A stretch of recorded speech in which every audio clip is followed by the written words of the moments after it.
Assalamualaikum warahmatullahi wabarakatuh. Kepada seluruh pemirsa yang terhormat, banyak sekali request ataupun pertanyaan tentang pelajaran-pelajaran yang berada di Pondok Abdi Salaf Tegalrejo.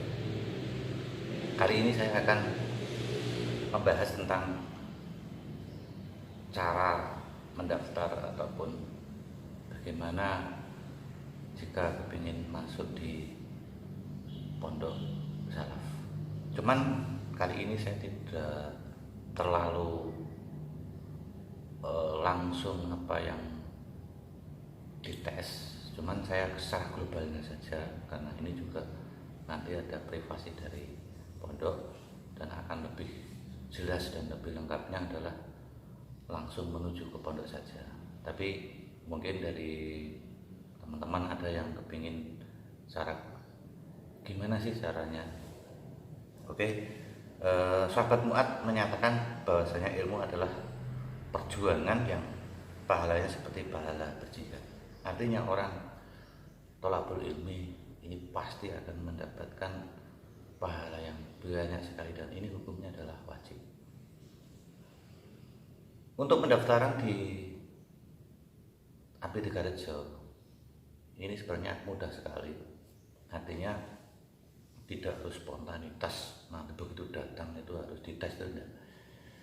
Jadi jikalau nanti ada santri yang baru masuk, yang baku adalah sowan dulu, yang pasti sowan nanti menempatkan di kamar yang mana, seperti postingan yang saya sampaikan yang pada sebelumnya, tata cara untuk masuk pesantren. Nah, yang pendaftarannya adalah jikalau nanti santri itu benar-benar baru awal pertama kali mondok, itu nanti bisa menginjak ke tingkatan sivir ataupun TK kalau dalam istilah sekolah. Dan pendaftaran ini sekali lagi tidak ada pembukaan dan tidak ada penutupan. Artinya bahwasanya kapanpun hari, kapanpun waktu itu bisa masuk ke Tegalrejo. Cuman ya ndelok lah, umpamane kok saya kok jam 2 bengi, itu kan bukan memakai aturan. Jadi ya paling tidak siang ataupun malam, mungkin setelah ba'da isya itu bisa ya, masuk ke Tegalrejo kapanpun bisa. Nah, kemudian untuk santri yang baru pertama kali mondok itu bisa nanti ngaji tingkatan yang paling bawah sendiri, yaitu sivir. Dan ini memang tidak ada tes untuk masuk ke sivir ini. Kemudian untuk yang tingkatan lanjutannya adalah tidak ini nanti ngajinya itu yang baku adalah tentang bab sholat, kemudian ada bab doa dan tentang Al-Quran. Nanti ada sorogan sendiri di kamar ataupun di apa, itu juga nanti tidak membutuhkan tes. Artinya andai kata ada tes pun tidak sesulit ketika tes alfiyah. Nah, kemudian kalau mau ngaji jurumiyah ya nanti jurumiyah itu tinggal pelajarannya sampai mana, kemudian nanti dites juga pelajaran tidak, seperti mungkin ada pesolatan, baca Al-Quran, kemudian hafalan surat. Nah, ini paling tidak ya harus persiapan dari rumah. Jika mau masuk ke tingkatan jurumiyah itu paling tidak bisa membaca Al-Quran. Kemudian untuk sholat ya sudah bisa, artinya seperti doa pita, doa kunut, doa tahiyat yang wajib-wajib itulah, itu paling tidak sudah bisa menguasai untuk masuk ke jurumiyah. Kemudian nanti paling tidak ya harus ada kitab sedikit ala-ala fikih itu juga ada. Ini untuk persyaratan masuk ke jurumiyah.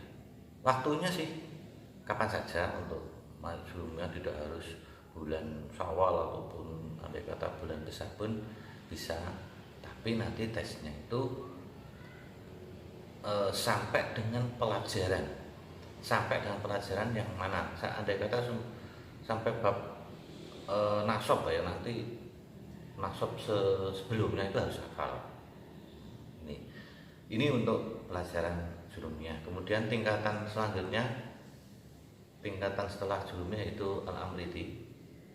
Nah, amriti nanti untuk tesnya itu pelajaran mriti itu juga sampai pelajaran mana? Andai kata sampai bab mubtada khobar ya, nanti sebelumnya itu harus hafal. Ditambah dengan pelajaran julumiyah. Karena pelajaran julumiyah di situ ada aqidatul awam, ada tajwid, paling tidak harus sudah menguasai tajwid, harus bisa menguasai aqidatul awam, harus bisa menguasai safinah. Ini untuk menuju ke al-amriti. Kemudian untuk selanjutnya itu tingkatan alfiyah. Jikalau memang ada teman-teman yang ingin masuk ke tingkatan alfiyah, bisa langsung ke alfiyah. Dan nanti tesnya adalah yang pertama yaitu tadi sama pelajaran sampai di mana. Kata pelajaran alfiyah sudah mendapatkan 150 bait, ya paling tidak 150 bait itu sudah hafal. Kemudian ditambah dengan membaca kitab, paling tidak kitab safinah juga sudah bisa, takrib juga bisa, julumiyahnya juga bisa, meridinya juga bisa. Nanti itu bisa baru masuk ke alfiyah. Ini berlaku sama sampai ke ihya. Artinya ketika masuknya santri baru itu sampai bulan apa, sama bulan besar ataupun bulan maulud dan sebagainya, itu harus menyusul dengan teman-teman yang sudah ngaji sampai ke itu, kemudian ditambah tes sebelumnya. Artinya sebelumnya ada kata alfiyah, ya berarti sebelumnya itu ada mriti, ada julumiyah. Itu harus bisa, paling tidak secara globalnya bisa menguasai, membaca kitab safinah bisa, takrib juga bisa. Karena pelajaran yang ada di alfiyah itu hanya dua, satu alfiyah Ibnu Malik dan yang kedua adalah Minhajul Qawim. Pelajarannya memang tidak banyak karena alfiyah itu banyak hafalan memang penguasaan dalam alfiyah ini memang agak berat karena harus menghafal baik dari nadhoman maupun murodan, dan juga nanti ada musyawarah tersendiri. Nah, ini untuk masalah pendaftaran. Kemudian untuk tingkatan-tingkatan ngaji di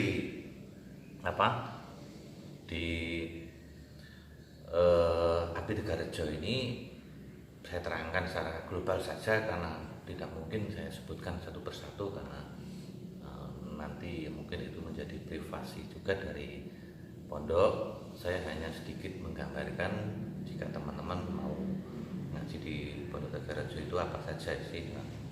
Yang baku kalau di Tegarejo itu adalah tentang masalah fikih. Memang fikih menjadi nomor satu. Kemudian ditambah ilmu nahwu, ilmu balaghah, akhlak dan sebagainya memang ada. Nah, tingkatan yang pertama tadi saya sudah sebutkan yaitu sifir. Di situ ada pelajaran juz amma, ada pesolatan dan sebagainya. Itu yang utama. Jadi dalam sifir ini kita dituntut untuk bisa membaca Al-Quran, kemudian cara sholat yang benar. Kemudian tingkatan yang selanjutnya yaitu ibtidah. Di sini ibtidah nanti masih juga ada pesolatan, juga Al-Quran ini menjadi utama, pelajaran yang wajib. Ditambah nanti ada tajwid, kemudian ada khot, ditambah lagi ala-ala tentang akhlak dan sebagainya. Ini untuk tidak kemudian menginjak tingkatan 1, karena tidak dan sivil ini masih kalau bisa dibilang di sekolah umum mungkin TK. Kalau di kelas jurumiyah ini sudah masuk kelas 1. Kelas 1 ini jurumiyah yang utama adalah ya kitab jurumiyah. Kitab membahas tentang ilmu nahwu jurumiyah. Nanti kitabnya ada Safinah dan ada Aqidatul Awam, kemudian ada Kitab dan Al-Quran dan lain-lain. Ini untuk jurumiyah. Kemudian yang ke tingkatan yang kedua adalah Asyaraf atau Al-Amriti. Ini pelajarannya juga sama. Asyaraf itu kemudian ditambah dengan pelajaran Al-Amriti, kitabnya Takrib. Dan yang ke tingkatan yang ketiga ini yang berat, masa-masa transisi ini Alfiyah. Alfiyah ini cuma ada 2, yaitu Alfiyah dan Qawim. Kemudian nanti ada Wahab, setelah Wahab kemudian ada Mahali, tingkatan Mahali, kemudian ada tingkatan Bukhari, dan yang terakhir adalah tingkatan Ihya. Itu adalah global daripada pelajaran-pelajaran yang dipelajari di Pondok Pesantren Tegarjo, dan itu sekali lagi saya terangkan bahwa ini adalah secara global, artinya masih banyak yang belum saya sebutkan kitab-kitab yang dipelajari. Yang utama adalah itu. Mungkin itu yang bisa kami sampaikan. Semoga bermanfaat. Jangan lupa nanti kalau ada pertanyaan bisa di kolom komentar.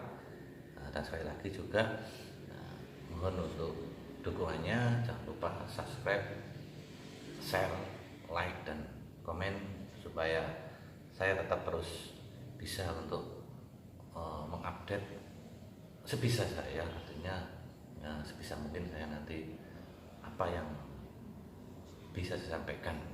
Itu aja dari kami, kurang lebihnya mohon maaf yang sebesar-besarnya. Akhir kali, assalamualaikum warahmatullahi wabarakatuh.